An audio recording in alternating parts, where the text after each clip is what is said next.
Welcome back everyone. ఈరోజు నేను henna powder ఎలా మిక్స్ చేసుకుంటానో చూపిస్తాను. మీకు ఏది యూజ్ చేస్తున్నారో అదే హెన్నా పౌడర్ యూజ్ చేయండి. 1.5 స్పూన్ ఇక్కడ నేను టీ పౌడర్ యాడ్ చేసి వాటర్ యాడ్ చేసి డికాక్షన్ పెట్టుకున్నాను. బీట్రూట్ని ముక్కలుగా కోసి ఇలా వాటర్ తీసుకున్నాను అనమాట. మీ హెయిర్కి ఎంత సరిపోతుంది అనేది మీరు చూసుకొని దానికి హెన్నా పౌడర్ యాడ్ చేసుకోండి. నేను యాడ్ చేసింది అయితే మీడియం హెయిర్కి సరిపోతుంది. ఫస్ట్ బీట్రూట్ జ్యూస్ యాడ్ చేసుకొని మిక్స్ చేసుకున్నాను. నెక్స్ట్ డికాక్షన్ వాటర్ యాడ్ చేస్తూ మిక్స్ చేసుకున్నాను అనమాట.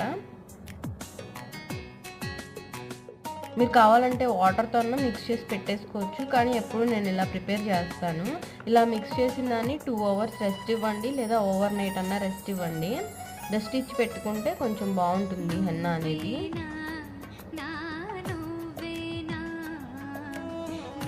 ఇది హెయిర్ అంతా చిక్కు తీసేసుకుని నీట్గా హెయిర్కి అప్లై చేసేసుకుని ఫస్ట్ డే నార్మల్గా వాష్ చేసుకుని నెక్స్ట్ డే హెడ్ బాత్ చేయండి. Thank you for watching.